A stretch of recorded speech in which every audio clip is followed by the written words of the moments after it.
Vandeham Shri Guru Juta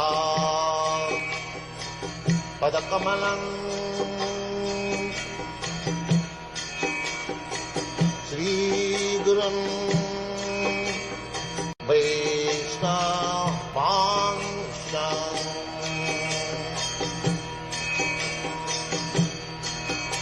Hare Krishna everyone, welcome back to yet another interesting episode of Pariprashna. So today's episode happens to be the 44th episode.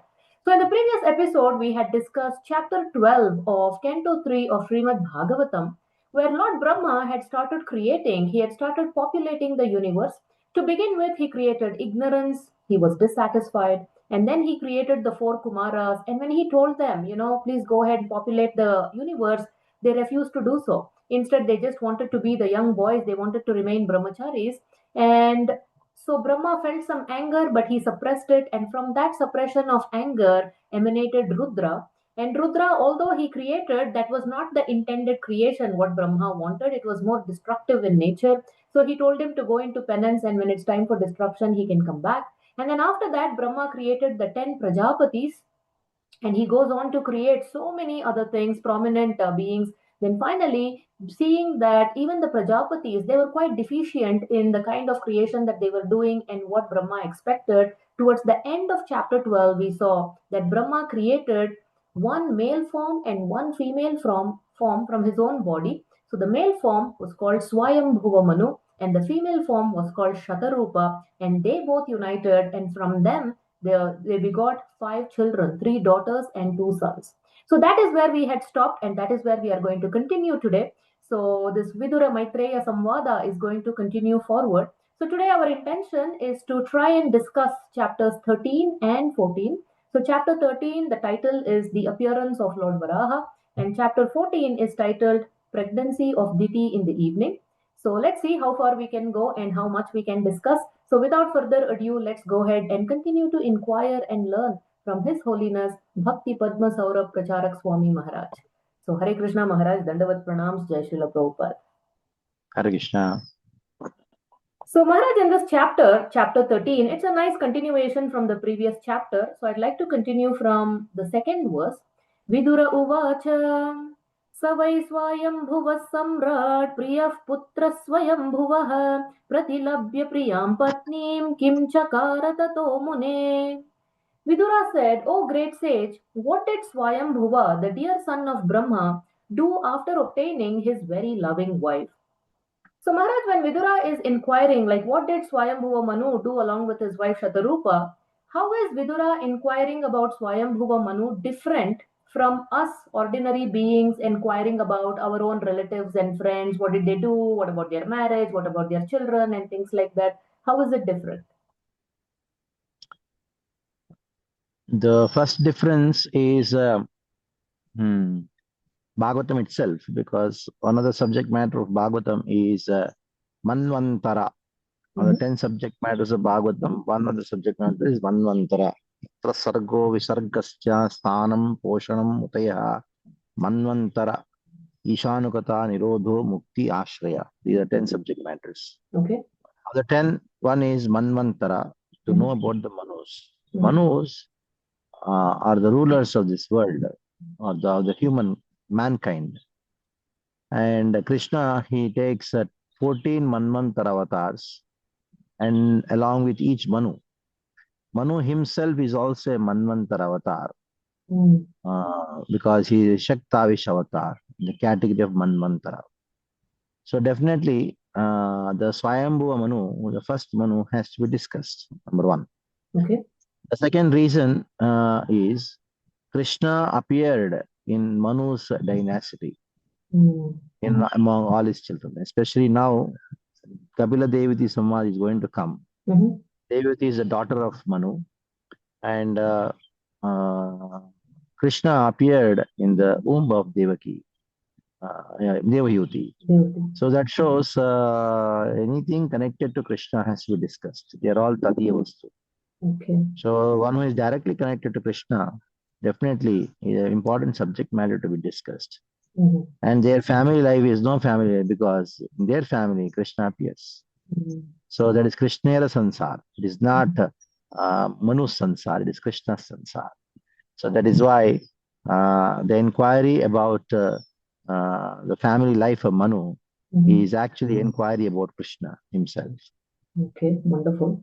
That's a good segue to my next question, Maharaj. So, because in the third shloka, Charitam tasya rajarsher adirajasya sattama bruhi me shraddhadhanaya vishwakshena shrayo hyasau. O best of the virtuous, the original king of kings, Manu, was a great devotee of the personality of Godhead Hari, and thus it is worth hearing of his sublime character and activities. Please describe them. I am very eager to hear. So here in the purport, very small purport, Prabhupada is writing, Srimad Bhagavatam is full of the transcendental topics of the personality of Godhead and his pure devotees.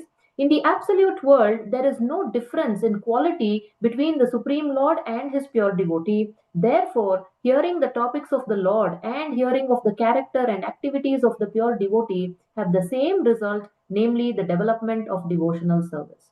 So, how should we understand this, Maharaj? Hearing about the Supreme Lord and the pure devotee, both are equivalent, they are on par, and also they give the same end result.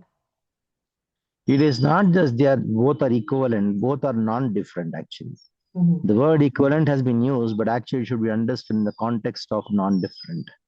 Because Krishna and devotees can never be separated from each other. Krishna, when he does pastimes, he does it with his devotees. You can never see Krishna alone. Seeing Krishna alone means you're Mayavad. Okay. Krishna means along with he has always the cow or with the Gopa or a Gopi, or Radharani, or the Mhm. covered boys. Krishna is always with someone. Mhm. You just cannot separate Krishna and devotee. So seeing Krishna independent of devotee is actually Mayavad. It Mhm. is a theism. You cannot see devotee independent of Krishna. You cannot see Krishna independent of devotee. Both are interdependent on each other, though the Lord is completely independent. He is dependent on his devotee for experiencing the love of the devotee. And devotee is dependent on Krishna to experience the love of Krishna. Mhm. So in this way, Krishna Katha and Bhakta Katha, both are non-different from each other. Okay. But still, there is a distinction in the sense that whenever the predominance of Katha is of Krishna, is a Krishna Katha. Mhm. Whenever there is a predominance of Bhakta, that is called Bhakta Katha. But actually, Bhakta Katha and Krishna Katha are non-different from each other. Mhm. Beautiful. So, jumping to verse number 6 now. So, Maitreya Rishi starts speaking to Vidura. The sage Maitreya said to Vidura, after his appearance, Manu, the father of mankind, along with his wife, thus addressed the reservoir of Vedic wisdom Brahma with obeisances and folded hands. So, what a nice, humble gesture. So, with obeisances and folded hands, he starts addressing Brahma. So, what does this physical gesture reveal about the inner humility of Swayambhuva Manu in spite of him being the father of mankind? That is how he becomes a father. That is how he becomes a teacher. That is how he becomes an acharya or any king because of humility. Humility makes a person takes to higher position. So higher position is attained by not arrogance, by humility. Arrogance makes you fall down. Humility makes you raise up. So that seems to be contradictory from the perspective of the modern understanding of qualities, modern understanding of Western understanding of qualities. But the Vedic understanding of qualities, the more you're humble, the more you are, more tolerant you are, more humble you are, the more great you are. So the greatest a person is measured by his extent of humility and tolerance. So his ability to tolerate, to the extent of his humility, that extent, uh, the greatest a person measured, and that becomes a qualification for him to become the king. Mm. All the kings, you're all humble. Mhm. When Lord himself came, Lord Ramachandra, he was very humble, he was very tolerant, and he's very renounced. So these are the qualities based on which a person is given a position according to Vedic system. Mhm. So one is called ability, other is called qualification. Mm. Ability doesn't qualify a person. Ability is only one aspect of qualification. Qualification is something beyond ability. One is called Yogyata, that is known as Arhata. Yogyata means you are Yogya for being a doctor because you can do, but you are not doesn't qualify to become a doctor. You may be saksham, means you may be able to do an operation, but if you don't have the moral values, you may steal the kidneys. Just because somebody is an expert doctor doesn't make him a doctor, because he may be a thief in the garb of a doctor. He may do a very good operation to steal the kidney. That doesn't qualify him to be a doctor. He's a qualified thief, a good doctor, but a thief. So a good doctor is not enough to be qualified to be a doctor. One should be a qualified doctor. Qualified doctor means one who has the values attached to being a attached to the medical profession. The same way, one may be an expert in administration. That doesn't make him the king, but one has to have the qualification of being administrator. And what is the qualification of being administrator? That is, you should be humble and tolerant, like a tree. Okay. So moving on to text 7. Tvam eka sarva bhutanam janma krit vritti datvita tatapi naf prajanam te shushrusha kena va bhavet. You are the father of all living entities and the source of their subsistence because they are all born of you. Please order us how we may be able to render service unto you. So, how instructive, the very first thing out of his humility and surrender, Swayambhuva Manu is asking his father Brahma, please order us how we may be able to render service unto you. So, even Prabhupada, he said he met his spiritual master, if I remember correctly, only about 3 times. And the only thing that Prabhupada asked his spiritual master, the glorious Srila Bhakti Siddhanta Saraswati Thakur, was, how may I serve you? So, why is this so important, this kind of question, how may I serve you? Yeah, that is how you attain the mercy of the spiritual master. And by attaining the mercy of the spiritual master, one attains Krishna. So how do you attain mercy of anyone? That is by service. How do you develop love for someone? That is by service. So that is what is being described here. So Maharaj, in that connection, so it's quite interesting that Swayambhuva Manu, as intelligent as he is not devising the means and ways how he wants to serve, but he is specifically asking, how do you want to serve me, order me? So why is it important to seek, to inquire from our spiritual authority how they want us to serve rather than how we want to serve them? See, first is a desire to serve. And what kind of service has to be done, that can be mutually discussed. The spiritual master generally gives a service which is beneficial for you, which you can do, and which is according to your nature.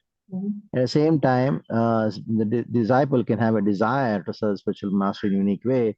He can express his desire and then say, if it is permissible for you, I'll serve in this way. So there's no hard and fast rule regarding that. Okay, got it. So in the 8th verse, O worshipful one, please give us your direction for the execution of duty within our working capacity so that we can follow it for fame in this life and progress in the next. So how beautiful. So working within one's capacity, and this is what executing, serving the spiritual authorities' instructions, that will lead to fame in this life and progress in the next. Is there any other thing other than serving one spiritual master that one can progress in spiritual life, in this life and the next? There's no way. Okay. There's no way. Yasya prasadan bhagavat prasado yasya prasadan na gati kutopi. There's no way. Okay. So now moving on to the next section, that is verses 9 to 13, where Brahma instructs Manu. This is also quite instructive. Brahmo vacha प्रीतस्तुभ्यम् अहं ताता स्वस्तिस्ताद्वां क्षितीश्वर यन्निर्व्यलीकेन हृदा शाधिमेत्यात्मनार्पितम्. Lord Brahma said, my dear son, O Lord of the world, I am very pleased with you and I desire all blessings for both you and your wife. You have without reservation surrendered yourself unto me with your heart for my instructions. So Swayambhuva Manu has not even started doing anything, but already Brahma is telling, I'm pleased with you. And I'm pleased with you, and he is giving his blessings also because he has surrendered himself to Brahma. So what can we learn from this, Maharaj? What pleases the spiritual master? The very desire to serve itself is very pleasing, number one. Number two, the way one approaches a spiritual master, that itself is very pleasing. When you approach with great humility, that's the thing which pleases. Rupa and Sanatan just wrote letters to Chaitanya Mahaprabhu. And Chaitanya Mahaprabhu said, by reading the letters, my heart broke. My heart broke seeing the humility of Rupa and Sanatan. So that shows that just by even writing letters, one can please a spiritual master. That is called Vyasa Puja offering. So you may not have done something practical or may not have done something so much, but just a humble offering, that itself is a great thing which pleases spiritual master. Of course, that doesn't mean you just do some lip service and you don't do anything practical. But the bhava is very important. Bhavagrahi Janardana, it applies to Bhavagrahi. Krishna and devotee is also Bhavagrahi. The bhava is their service is done in proper attitude. The quantum of service is actually one of the measurements, but not the only thing. But behind that, the bhava is very important. Here, Manu, he was very, very, very humble. That pleases spiritual master. Oh, wonderful. So, 10th verse. O hero, your example is quite befitting a son in relationship with his father. This sort of adoration for the superior is required. One who is beyond the limit of envy and who is sane accepts the order of his father with great delight and executes it to his full capacity. Now, Maharaj, how do we contrast this? Okay, Swayambhuva Manu is surrendered, he's humble, he's telling, please order me, I want to serve you. But however, the Kumaras, in contrast, they expressed their refusal. They were disobedient. They said, no, we don't want to do this. But they were also ideal, isn't it? So when we contrast Kumaras with Swayambhuva, how do we understand? Yeah. Brahma, when the four Kumaras refused to accept his order, the four Kumaras had a higher purpose in refusing his order. And Brahma very well knew this point. That is why, though anger came, he did not express anger over them. And that was not an offense. Refusing the order of the spiritual master is an offense. And Brahma is a spiritual master for Kumaras, including his father. But the four Kumaras did not offend. If it had been offense, Brahma would have chastised. Brahma did not chastise the four Kumaras. Definitely, he was upset. But he knew that they refused to accept the orders with higher purpose. So those of us with a higher purpose who are Vasudeva Parayanaha, like Kumaras, they can go against the grain, against the father. But whoever is not at that level, it's better that they follow the instructions? Yeah, the answer is neither yes or no. The principle is that. The principle is for a higher purposes, lower orders can be rejected. Sometimes, like for example, Krishna told the gopis, go back. Yeah, he called gopis by playing the Venu Gita, and all the gopis came running, giving up everything. Then Krishna told the gopi, hey, why have you come here? Swagatam no mahabhaga kim karvamaha. What I can do for you? Nai stay, don't stay here. Pratyata Vrajam, go back because your Pitaraha, Putraha, they are all very waiting for you. Vichitmati, they are searching for you. And he told, go back. Gopis did not follow the orders of Krishna. And this is because of their prema for Krishna. So people cannot say, Gopis offended Krishna by not accepting the orders. Krishna told them, go back, still they did not go back. Okay. Because of lack of rasa, this kind of words come. But actually, Krishna was testing the prema of the gopis. Sometimes spiritual master will tell a disciple. I remember once my Guru Maharaj, one devotee came and asked that I'm fed up with my wife. I want to take and she's asking me for divorce, and I want to give divorce. And then just come, Maharaj, I want to surrender to you. No. Vedic system doesn't accept this. So at least 4 or 5 times Maharaj told, no way. So he came to me and told the situation. And I told Maharaj is testing you.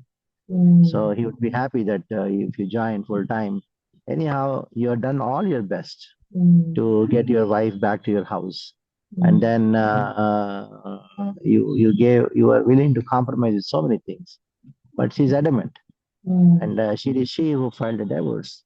Mm. You tried your best, even through devotees, and then she's not even willing to speak to anyone. Mm. She's so adamant. Just file your papers, and then come and join the temple. So then Guru Maharaj's permission, I told, don't take any permission, just join. And then Oh. show your face one day and tell the entire story. Then you'll be happy. In truth, it happened. So, Oh. then he's joined, and of course, all divorce, everything happened. And Um, the lady, his wife, was very dominant. In the mm. sense, he wanted to feed non-veg to her children, though she Mm. doesn't eat, just to insult him and then make him feel lowly, because he wanted him to stop practice Krishna consciousness. Mm. He told, okay, you continue your life, but still, she was adamant. Mm. So then what happened? Of course, she only get a divorce, everything happened, all separation, everything happened. He resigned the job, and he just came and then just started staying in the temple. Mm. One day he met Maharaj and hey, what are you doing here? What about your job? How is your wife? And he told the entire story. Mm. Sorry, Maharaj, I did not take your permission. Yeah, we don't require any permission for this. Good you are done. Oh. Hey, Maharaj, 4 times he rejected. No, family is important. Secondary, Krishna consciousness secondary. So why the instructions were given? Actually, to test how determined was he. So it's not like a straightforward thing. It's consciousness. Consciousness cannot be just fit into some logic and some reasoning. There are so many dynamics to it. Yes, yes. Okay. So shloka number 11, Maharaj. Satvam asyamapatyaनि sadrishyanyatmano gunaihi utpadya shasa dharmena gamyagnaif purusham yaja. Since you are my very obedient son, I ask you to beget children qualified like yourself in the womb of your wife, rule the world in pursuance of the principles of devotional service unto the Supreme Personality of Godhead, and thus worship the Lord by performances of yajna. So, Maharaj, now the Brahma's order to Manu is exactly the same as what the Supreme Lord gave to Brahma. So, what does this teach us about how divine instructions flow unchanged? It is the same instruction that is flowing through the disciplic succession. Yeah. Brahma's responsibility is to populate this universe. So that was responsibility was given to the Krishna to Brahma. Mm-hmm. And as a disciple, we are supposed to share the responsibility of our spiritual master. That is called Krishna consciousness. So when you accept the responsibility of your guru, that is how your parampara continues. Parampara continues not only just by teaching, it continues by accepting the responsibility and the mission of the spiritual master. His ultimate mission of Krishna, Vitranaya Sadhuna Vinasha Vishram, Dharma Sansthapanarthaya. That is the mission of the spiritual master. So that has to be accepted on your head. Then only the parampara continues. Okay. So in the 12th verse, O king, if you can give proper protection to the living beings in the material world, that will be the best service for me. When the Supreme Lord sees you to be a good protector of the conditioned souls, certainly the master of the senses will be very pleased with you. So Maharaj, in this connection, you have already said, Yasya Prasadat Bhagavat Prasado. By pleasing the spiritual master, we can please Krishna. So, is there anything you want to add, Maharaj? How we can understand that serving the spiritual master or our authority is not different from serving Krishna? See, here protection is the whole purpose of Krishna. Krishna is known as Ashraya, Satma Swashraya Ashraya. So Krishna wants to protect this world. And how does he protect this world? Through father, mother, kings, spiritual master, like that. So one, as soon as he takes the position of a leader, immediately is representative of Krishna. So just imagine whatever people would expect out of Krishna or the Supreme Lord, they expect from father, mother, or the king. So that means a great responsibilities. And it's a great responsibility to be a king, to be a father, to be a mother, to be a leader, to be a spiritual master. So this responsibility is to be accomplished. on behalf of the Supreme Personality, God Krishna. Okay. So now Manu is replying back to Brahma after getting the specific instruction. Manur uvacha adesheham bhagavato varteyami vasudana sthanam tvihanujanihi prajanam mama cha prabho. Sri Manu said, O all-powerful Lord, O killer of all sins, I shall abide by your order. Now please let me know my place, that of the living entities born of me.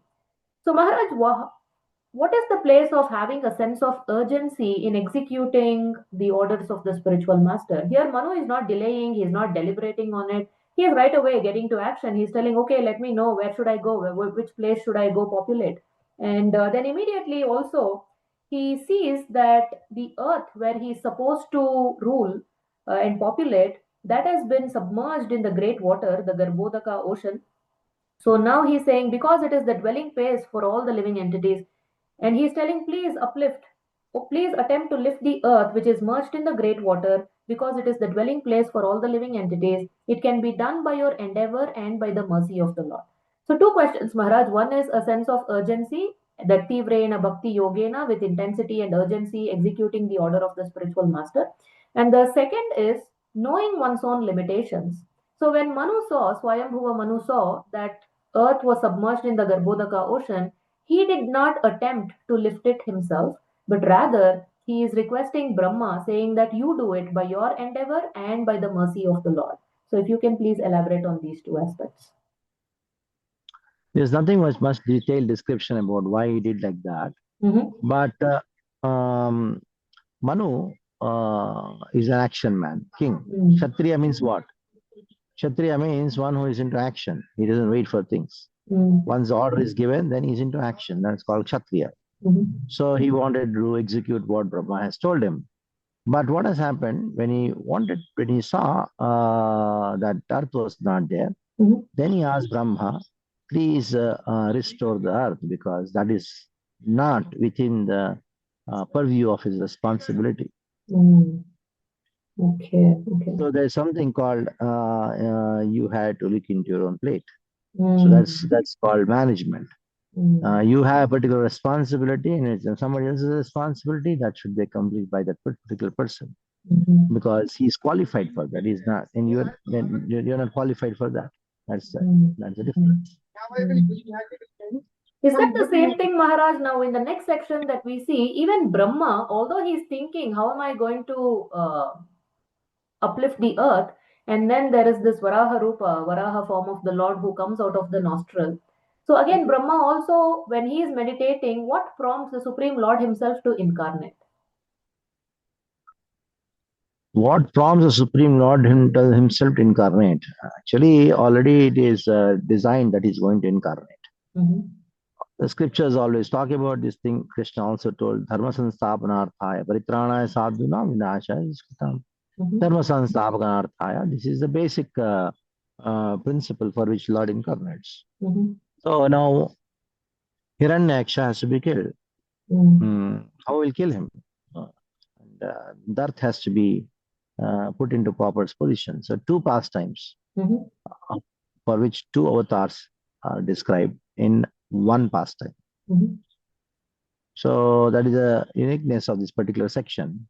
That is the Shvetavara who appeared first, then Raktavara who appeared and killed Hiranyaksha. But both the pastimes are described in the same pastime. When Brahma was born, at that time, the first Manu is Swayambhuva Manu. First day of Brahma, first Manu is Swayambhuva Manu. First day means, you may say first day, first year of Brahma, 51st year, first day of Brahma. So Swayambhuva Manu, 51st year, first day of Brahma. Swayambhuva Manu was born first. So at that time, the Lord appeared as Varaha and restored the earth. That Varaha is known as Shvetavaraha. That is why this Varaha Kalpa is known as Shvetavaraha Kalpe. Now, in the previous Manu, in Raksha Manu, the Lord appeared as Raktavaraha, Neelavaraha, Raktavaraha. So in this way, two Varahas are described in one pastime. In that pastime only, Hiranyaksha was killed by Varaha. During Swayambhu Manu's time, Hiranyaksha had not appeared at that time. Okay. And all these things have happened later in the 6th Manvantara. So Maharaj, when you said the previous Manu, Chakshusha Manu, then he is the 6th Manu, because right now we are in the 7th Manvantara. Yes. Okay. So I don't know if it is within the purview of your this thing to answer, but I'll still ask. So why does Lord appear in such unusual form? So of course he comes in the human form also, which is more relatable, but also here in the boar form, that too from the nostril, and that too like part of the thumb size. Then of course he becomes gigantic, like Narsimha also coming from the pillar. I mean, we can't even imagine such things. So just because we cannot imagine, it is unusual for us, but for Krishna it is usual. What is unusual is our form, which is embodied with flesh, bones, and mucus, bile, stool, and urine. This is unusual for the soul. But Krishna, for him, Varaha, Narsimha, Vamana, they are all very usual. They are eternally existing. And for us, this is not the natural condition. It's a very unusual condition for us. So for Krishna, everything is usual. For him, is Antarupam, unlimited forms. And whether it is Varaha or Matsya or Kurma or Krishna, Vamana, all the forms of the Lord are transcendental. That is what he manifested when he came as Varaha. The bird just shook its body, and the drops of water fell on the bodies of rishis in the Maharloka, Janaloka, Tapaloka. And these rishis, they felt sanctified by accepting the water on their bodies, which has come from Varahadev. If some pig passes next to you and it shakes its body and few drops of water fall on you, feel disgusted, and you want to take bath. And here, even the great personalities like Brahma and all the Brahmaloka, Satyaloka, Tapaloka Nivasis, they were feeling sanctified, they're pure. Even they felt sanctified by the touch of the Varadev's body's water. So this shows that it is usual, it is normal for the Lord. And for our body is unusual and abnormal. Okay, very interesting. So when we say these three lokas, Janaloka, Tapaloka, Maharloka, they all offered the prayers also, very beautiful prayers we read in this chapter. So that means when we say the earth was submerged, only the seventh planetary system out of the 14 lokas, only that was submerged, or the lower planets, they were also submerged? All lower planets are also subject to Swarga, all submerged happens. Okay. Every Manvantara. And at the end of the day of Brahma, then the whole planetary systems are submerged. Till Satyaloka, they're all submerged. That's it. Okay. So Maharaj, while we are reading this section, the Shvetavaraha form is described as so adorable, so majestic. But the contrast here is the same form of the Lord. It looked fierce for the enemies, but very gentle towards the devotees. So how do these qualities together give us a fuller picture of the Lord's personality? On one hand, he's fierce to demons and gentle towards the devotees. Yeah, Sridhar Swami writes a very beautiful verse. He says that Ugro Penugrevayam Bhaktanam Keshari, so Keshari Sapotanam Annena Ugra Vikrama. Like sometime when you go to a zoo, then there's a lion, big lion and lioness, and they're just given some bird to the cubs. 3-4 cubs are there. And the zookeepers, they would like to play with them. So you're playing with the cubs. And after playing, they all start running towards their mother and father. They say, hey, don't run, dangerous. There's a lion there, lioness there. And the cubs look at you and say, for you, she's a lioness. For you, she's a lion. For me, it's my mother. Same lion, lioness. For you, it's the same for devotees. The Lord is Ugram. And for devotees, Anugram. Ugropi, Anugrayevaya. Though he is ferocious, he is not ferocious. Bhaktanam Keshari, Keshari Sapotanam, Annena Ugra Vikrama. Annena for others is Ugra Vikrama. For Sapotanam, for all like the lion and lioness are not lion and lioness in one sense for the cubs. Their father, mother, like that. So Maharaj, when this most beautiful Varaha form, he lifted the Mother Earth on his tusk and then he came above, he placed it on the water, and that same earth who was submerged, now she is floating on the water.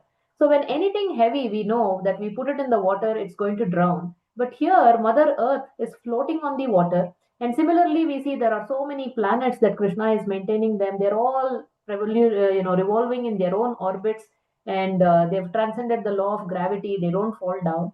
So, how the way the Lord works and how he maintains this creation is beyond the various laws of material science.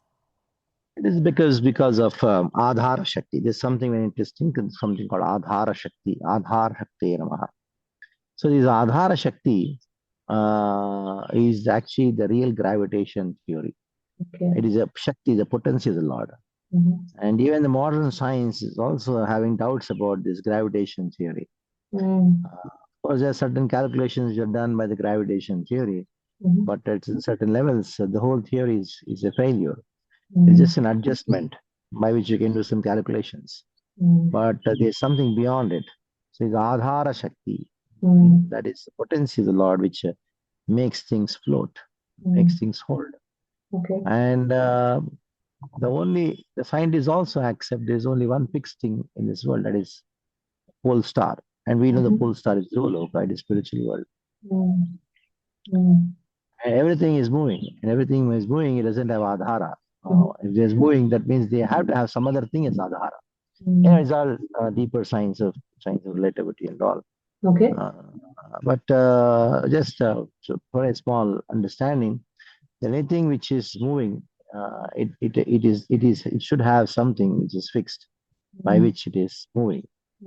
So everything is moving in this world, and only one thing which is fixed, that is Dhruva Nakshatra. That is been described as pole star. Has been described in the scriptures as spiritual world itself. So yeah. So Maharaj, one more thing related to Varaha incarnation. You said Rakta Varaha or Neela Varaha. Why two colors? Neela is blue, Rakta is red, but still they are used interchangeably. They are dressed like that. Dressed dark. Okay. Both are dark.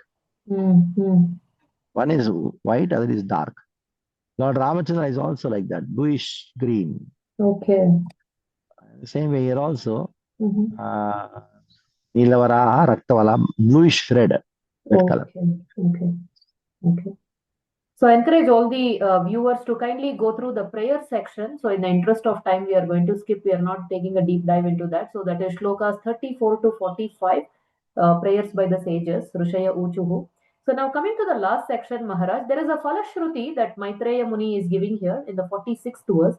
Maitreya Uvacha Ityupasthiyamanoso Munibirbrahmavadibihi Salile Swakura Kranta Upadhatta Vitavanim.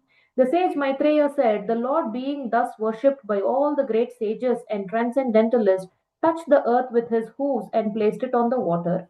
And then he goes on to say, in this manner, the personality of Godhead, Lord Vishnu, the maintainer of all living entities, raised the earth from within the water, and having placed it afloat on the water, he returned to his own abode. I think I need to get to the right shloka here actually. Just 1 second. Yeah, here. 48 verse. If one hears and describes in a devotional service attitude this auspicious narration of Lord Bore, which is worthy of description, the Lord who is within the heart of everyone is very pleased. So like that he says, just by hearing this narration with a devotional service attitude, Paramatma is pleased, and then he goes on to continue this Falashruti. So what is the significance of Falashruti, Maharaj? Usually we see this at the end of some chapters. Yeah, the Falashruti means to motivate those people who are not yet developed inclination for hearing Krishna Katha. So there are two kinds of people. One who is interested in material benefits, and other devotees who want some inspiration to hear about Krishna. So that is why two kinds of Falashrutis will be there. One with material benefits, and other one is for these material benefits are to attract those people interested in material benefits. And others, those who hear this Krishna Katha, Putana story, Govinde Labate Rabin, will you will attain rati, affection for Krishna. Mhm. So this is something meant for the devotee, so that they feel so happy that now by doing so I increase my devotion. Mm. That is why to encourage people, the Falashruti is always given. Okay. It's the Mahima of Mhm. the pastime. Of Okay. course, this is to encourage people of all categories. Mm. Mm. Okay. So there is a nice continuation now. We are switching, continuing from chapter 13 to chapter 14. So I'll just quote shlokas 2 and 3. I'll read the translation. Sri Vidura said, O chief amongst the great sages, I have heard by disciplic succession that Hiranyaksha, the original demon, was slain by the same form of sacrifices the personality of Godhead Lord bore. Then text 3. What was the reason, O Brahmana, for the fight between the demon king and Lord Boar while the Lord was lifting the earth as his pastime? So Maharaj, it's a very interesting storytelling. Vyasa Maharshi does a brilliant, super brilliant job. How in the previous chapter a brief glimpse was given about Hiranyaksha and Varaha, and now we are getting into the details of it, that Vidura Mahatma is asking these very interesting questions. So Maharaj, the title of this chapter, where I want to do Vichara Mantana on this subject also, that is Pregnancy of Diti in the Evening. Now, it is very common, the conception between the husband and the wife, and also it's very common for the pregnancy. But, however, the pregnancy of Diti highlighting in the evening. So, even when something, the activity may be right, but if it is done at the wrong time, this story that comes, this pastime that comes in this chapter of Diti and Kashyapa, what happens is it can lead to disastrous results. So, if you can throw some light on this, right? Activity performed at the wrong time. Yeah, we have to have three things coming together: time, place, and circumstance. Okay. You cannot just do anything, anywhere, any place, in any circumstance. Mhm. So it may be a right activity in a wrong place going to create a problem. Mm. Uh, it may be a right activity in a wrong time that also is going to be a problem. Mm. So the question is, what you are doing, it has to be in a proper place, proper time, proper circumstance. Okay. So if these three things are not together, then it creates very horrible results. Mm. Like, for example, you may say rain. Oh, it's very good. But if it rains during the time when you are about to harvest, then Mm. it's not good. Yeah. That is why in the village, when we are in a village, sometimes you say, now very good rain. Oh, very bad rain. So rain is rain only. Because it's rain in the wrong time. What does speak of in food?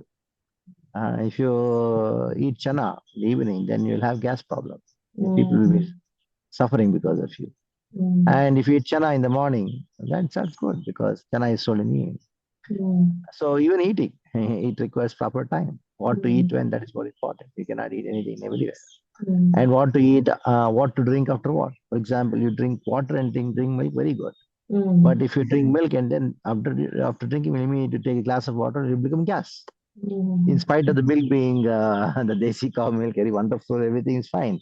But Mm. there's krama, dosha. Mm. So everything follows according to the laws of nature. Okay. So spiritual life starts with understanding the laws of material world, which has been created by Krishna. Mm. Wow, brilliant answer. So, Maharaj, this section from shlokas 8 to 16 in chapter 14, it talks about how Diti was overcome. First of all, she is one of the daughters, 13 daughters of Daksha Prajapati, and all her sisters have already have children, but she does not. So, one is she's driven by envy, and also in this section, we see that she's overcome by this very powerful lust, and then she is persuading her husband to unite with her at the wrong time. So now switching to Bhagavad Gita, in 36th verse of chapter 3, Arjuna asked a very nice question, important question to Krishna. Arjuna uvacha hatakena prayuktoyam papam charati purushah anichan api varshneya balad iva niyojitah. Arjuna said, O descendant of Vrishni, by what is one impelled to sinful acts even unwillingly as if engaged by force? So, in answer to that, Krishna said in 37th verse, Shri Bhagavan Vacha, काम एष क्रोध एष रजो गुणसमुद्भवः महाशनो महापाप्मा वित्तियेनम् इह वैरिणम्. The blessed Lord said, "It is lust only, Arjuna, which is born of contact with the material modes of passion and later transformed into wrath, and which is the all devouring, sinful enemy of this world." And then Krishna does a very nice job of explaining about lust. So, if you can enlighten us about this power of lust, and in the case of Diti and in general for others also. Yeah. Kamesha Krodesha Rajoguna Samudbha Mahapshano Mahapapma Mahashanaha. It actually destroys everything. Mahapapma, it makes you do something very sinful. So that is why Vidyami Havaridam, it is to be understood as the greatest enemy. Okay. And the greatest enemy called lust is sitting in your heart. You'll never be happy, and you'll be always in anxiety. Just imagine, if there's enemy is near to you, then you cannot be happy. What to speak of somebody who's enemy being next to you? Then what to speak of enemy sitting in your heart? How can you be happy? And that enemy will make you suffer. It will make you do certain things which you're not supposed to do. It will not allow you to do something which you're supposed to do. That's what the lust does. And that is what it did to Diti, and that is what happened. The consequence was Hiranyaksha Hiranyakashipu being born. Okay. And also in Bhagavad Gita, again one more shloka, that is 7.11. Balam balavatam chaham kama raga vivarjitam dharma viruddho bhuteshu kamosmi bharatarshabha. I am the strength of the strong, devoid of passion and desire. I am sex life which is not contrary to religious principles, O Lord of the Bharatas, Arjuna. So Maharaj, the third and fourth line here, Dharma viruddho bhuteshu kamosmi bharatarshabha. Here Krishna himself is saying, I am that lust which is not contrary to religious principles. So what is that lust within dharma, and what is that which is dharma viruddha? See, lust is a problem, whether religious or religious. Okay. Lust is a problem. So now the problem cannot be solved in one instance for most of the people. That is why Krishna, he gives solutions at two levels. One is a temporary solution, other is a permanent solution. Permanent solution cannot be accepted by everybody at once. That is why he gives a temporary solution, and based on that, he gives permanent solution. So that temporary solution is called religiosity. That's called dharma. Now, when you accept religiosity as a permanent solution, that's ignorance. That's how religion becomes ignorance. Dharma means that. Dharma means a temporary stopgap solution for your problem, so that you can meditate and think of the permanent solution. And what is the permanent solution? Is bhakti. So for those who take a bhakti at once, sarvat sharanam sharanyam, are those who are Dektva Sadharmam Charanam Bhajam Hare. For them, they don't require dharma at all. They don't require material solutions at all. So the material solution of getting married and producing children only for the sake of uniting only for the sake of producing children without any contraceptives, this is called dharma. And that too at a particular time, after Garbhadhana Sanskara, and so many rules different studies suggest. But this is not the solution. This is only a relief, temporary relief, so that you can consider a permanent solution. So that is how the lust also has this temporary solution that is called dharma. The temporary solution called dharma that means to unite only for the sake of producing children. And number two, having dharma viruddha, in something is against dharma, that is just for sense enjoyment, using all kinds of modern means of not taking responsibility of your association. So they want enjoyment but not responsibility. That's a big problem. So that's how people are frustrated. That is why divorces are happening. And that is why so many problems are coming up, because there is dharma viruddha kama. Mhm. They're not peaceful. If there's no peace, how can they practice spirituality? But if somebody can do that.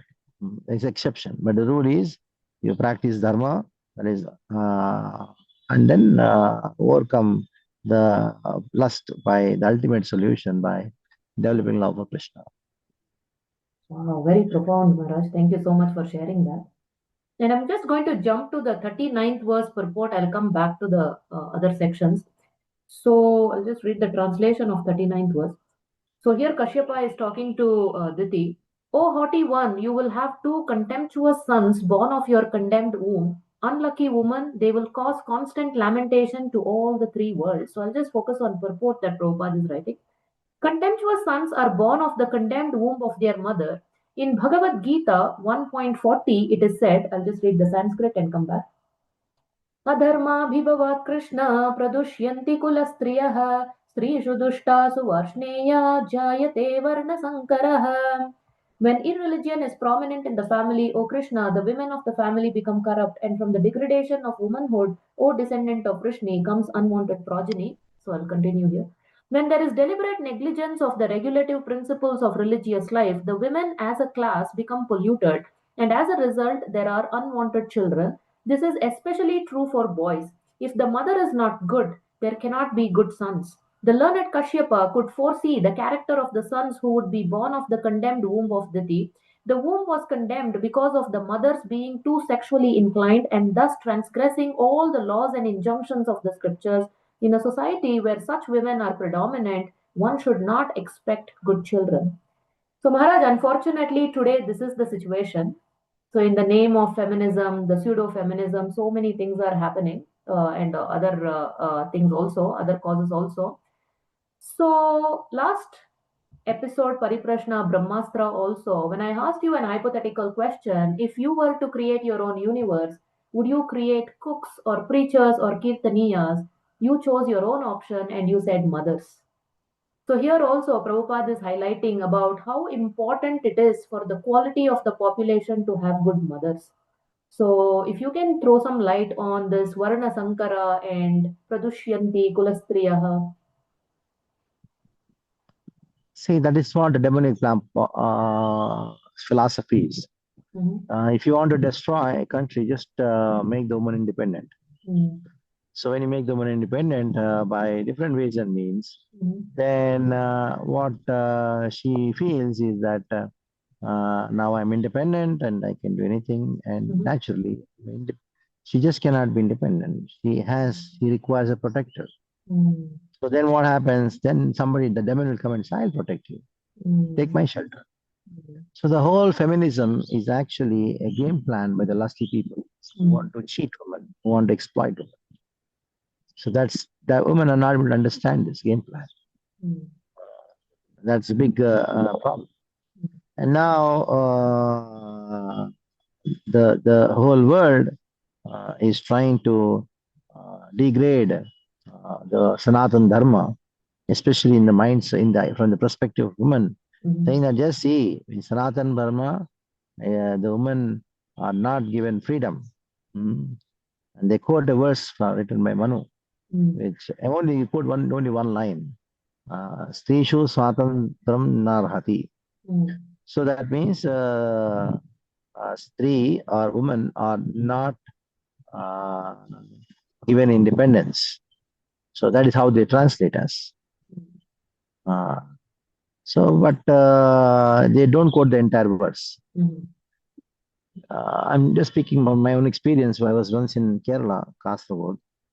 I was giving a Bhagavad Gita seminar 6 days. One communist was attending, I suppose. This person, a TC person, he invited me next day. Why didn't you come and give a class on empowerment, women empowerment, or something like that? Interesting. Okay. So I went there. Then the topic was this. They had written this: Strishu Swatantram Narhati. And then whole talk was by those who are different religions who want to convert people, Hindus into Muslims and Christians, and of course joining with the political parties. So they were talking so ill about Sanatana Dharma and encouraging all the women, saying that you are in a wrong religion, that it degrades you, that and this. So, of course, there were 300, 400 people in that whole gathering. Then sarcastically they called me, Swamiji, you come and speak on this. Okay. So then I went to the mic, I took the mic and then told that how many of you know the entire shloka? So then, no, this is the only line we know. So then I told a story.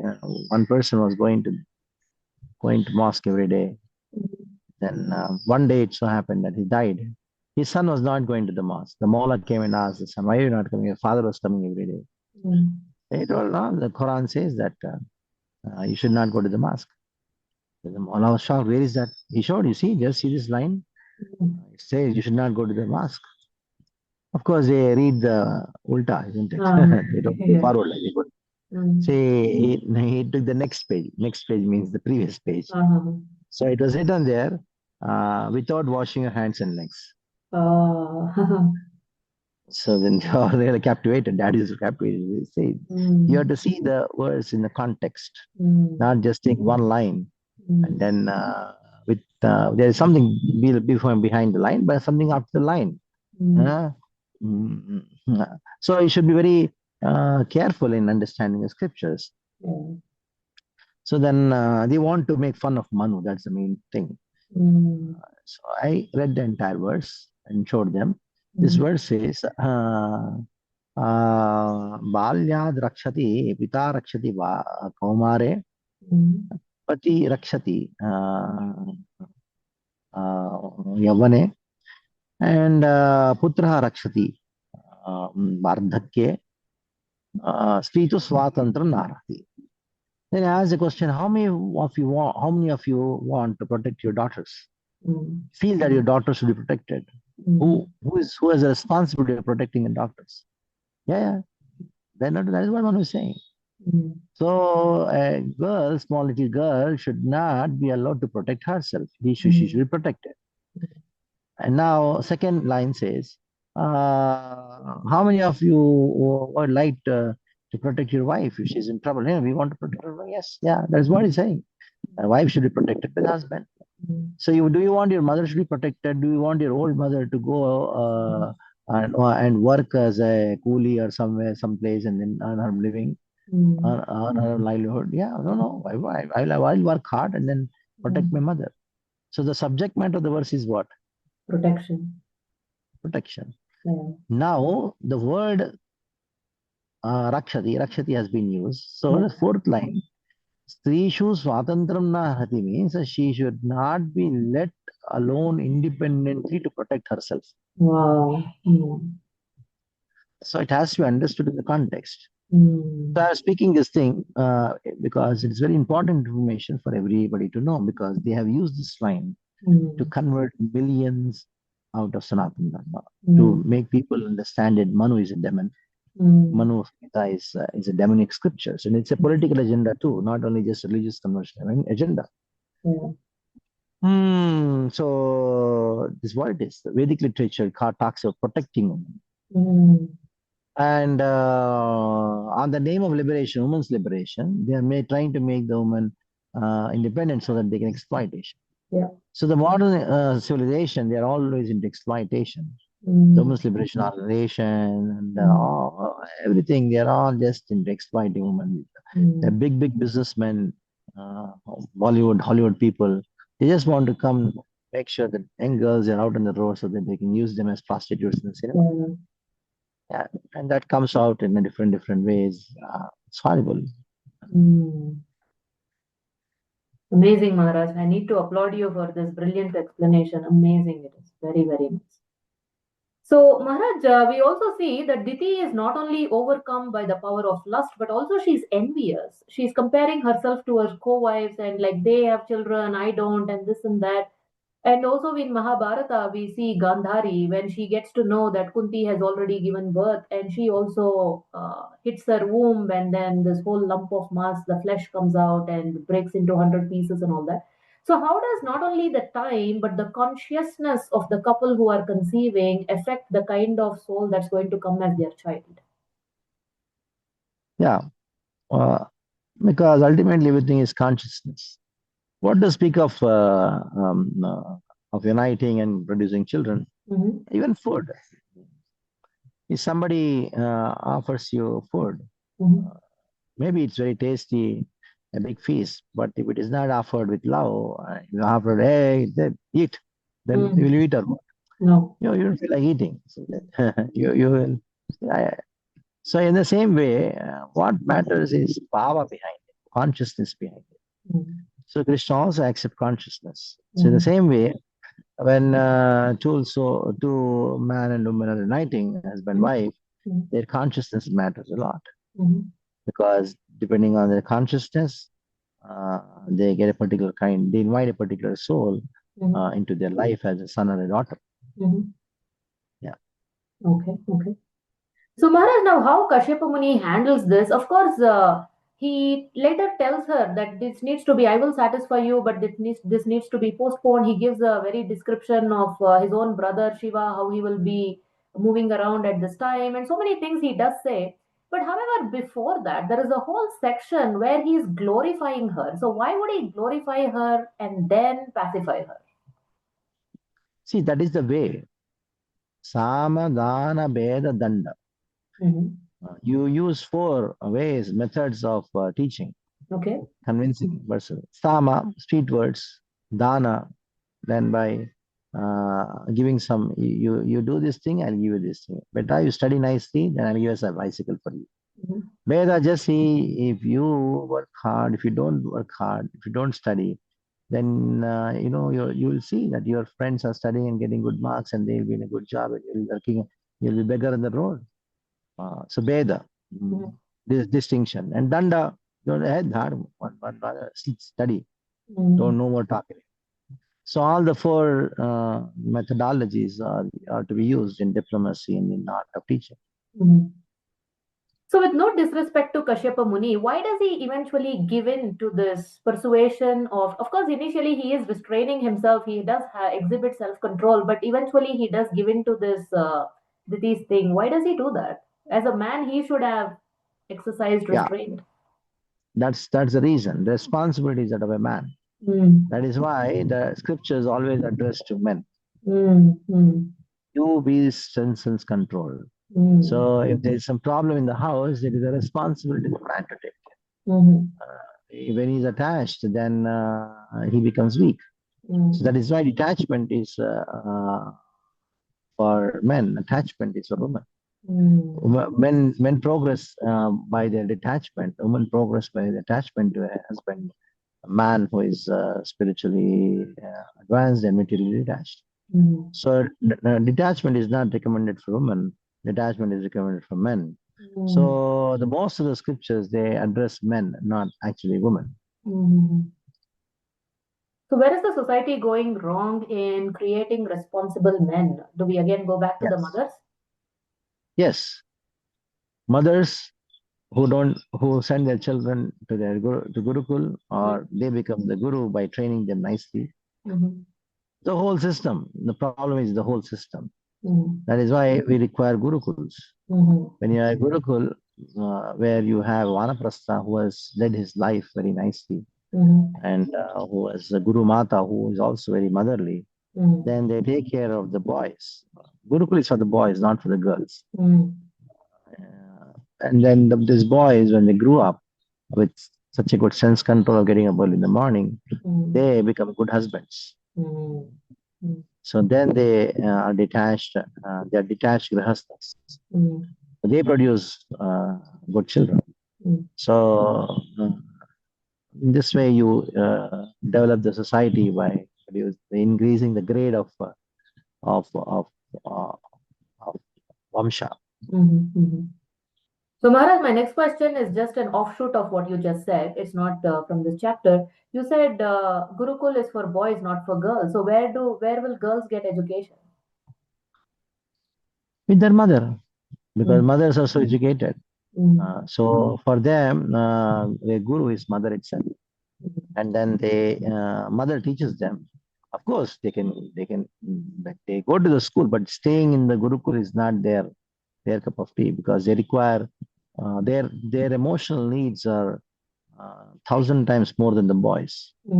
So one mother cannot care for the emotional needs of say 50, 100 girls, but one mother can care for the emotional needs of 50, 100 boys. That has been seen. Practically has been seen. They can do that. And the girl requires too much of attention, and that only her mother can give that. So that's the reason they can stay in their house. Mothers training them in the household affairs, and they can learn. They can learn Sanskrit, they can learn grammar, they can learn science, anything they can learn from. See, learning is only 10% of teaching. Learning means the academics. When you say education, academics, we immediately think of academics. Education, academics is only 10 part of education, 10% of education, 10th part of education. It's not the whole thing. So education is something far more than academics. So that's what is happening. I addressed this thing in the Purvanchal University professors. I said there's a big fight between the teachers and the parents, PTA. So the teachers say our responsibility is only that of academics, and the children's personalities grow, the qualities, the discipline is your responsibility. The parents say we are going for work, we are paying you, and the child is staying the most part of his life of the day with you. So it's your responsibility. They both are playing football with the child. There's Varna Sankara.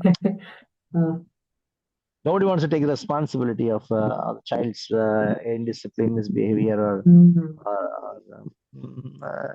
or any other personality problems. So whose responsibility is it?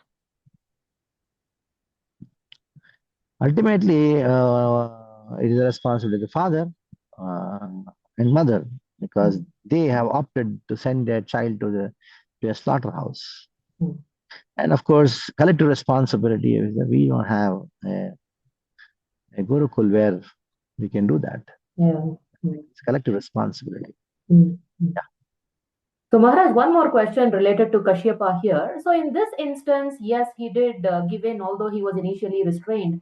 But later we see, I think he evolves, because later in an episode in Bhagavatam itself, when Bali Maharaj has conquered Swargaloka and all these devatas have, they have fled and they are in hiding. So Aditi is feeling so much, she's feeling so morose because of her sons being in hiding. She cannot get to see them. So when Aditi also approaches Kashyapa, but at that time, Kashyapa very nicely uses this opportunity to connect Aditi in the service of Krishna. He tells her to perform Payovrata for 12 days or 14 days or something like that, and she does that. And as a result of that, there the result is completely opposite. There, actually, they beget Vamana Dev, the Supreme Lord himself comes as their son. Here we see demons Hiranyaksha and Hiranyakashipu come. So is this a testament that Kashyapa Muni has evolved with experience, or how should we see that? He's a rishi. There's no dosha in that rishi. Rishi, he saw that at this time bound that Hiranyaksha Hiranyakashipu were to be born.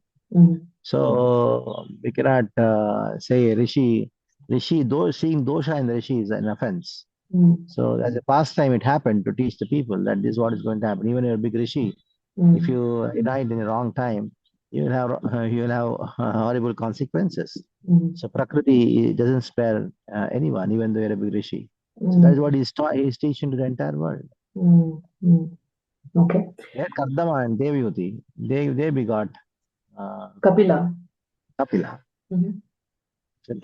Yes. So we find that this is natural. So Maharaj, towards the end of this chapter, the 14th chapter, we see that Diti does repent for it once Kashyapa Muni predicts that Hiranyaksha and Hiranyakashipu are going to come and what are going to be the consequences. So what is the place of repentance? And as a way of repentance, then Kashyapa Muni does tell her that the Supreme Lord himself will come to kill your sons. And a beautiful thing, he says, although your sons are going to be such terrible demons, but your grandson is going to be the most glorious Prahlada, the most wonderful devotee. So what is the place of repentance? And as a result of that, what she got? Yeah, repentance is a mode of goodness. Mhm. So she genuinely repented. Yeah. That's the reason Kashyapa says that Mhm. that you are going to get a grandson who Mhm. is going to be a very great devotee. So repentance is a mode of goodness, and genuine repentance makes Krishna pleased. Mhm. Okay. Thank you, Maharaj. Thank you so much. We'll move on to the last section, which is our rapid fire round Brahmastra. And to be frank, I didn't have much time, so I couldn't come up with a better theme today. So, however, because Varaha, we were talking about him as an incarnation of the Lord. So I thought I'll just mention about a dozen different incarnations of the Lord. So whatever striking feature, whatever striking characteristic you want to mention about that incarnation, you can go ahead. So first one, Matsya Avatara.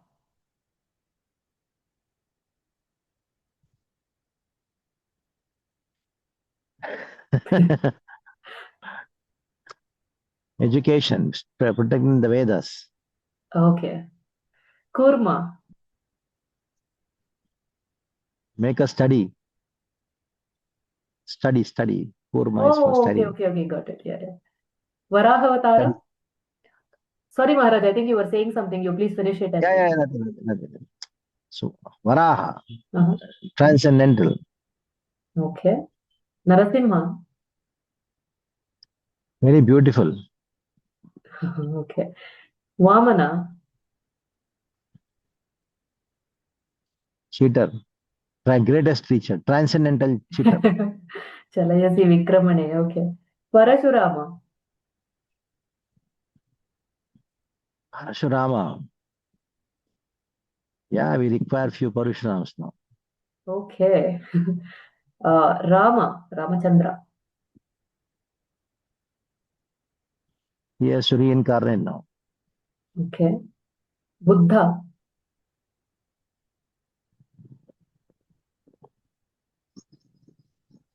Mhm. Buddha, he created all the problem in this world. Okay. Yeah. And then peace. Yeah. From your previous classes, I can relate to what you're saying. What about Mohini Avatara?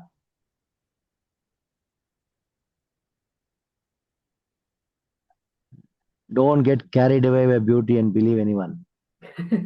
Okay. Hayagriva. Hayagriva. Let him be always in my heart. Adharam sarvavidyanam hayagrivam tapasma. Okay. Kalki. I don't want to wait for him. Okay. The next two ones, the last two ones are going to be slightly different. This is the forest incarnation of Krishna, Naimisharanya. Yeah, today I'm feeling I'm in Naimisharanya. The best We're place also to liking speak the Bhagavatam. yeah, very natural setting. And last one, but not the least one. This is Srimad Bhagavatam, the book incarnation of Krishna. Like Sanatana Goswami says, Hanamuncha kadachidmam kantayospriha, premnarit kantayospriha. So please don't leave me and always be manifest in my kantha.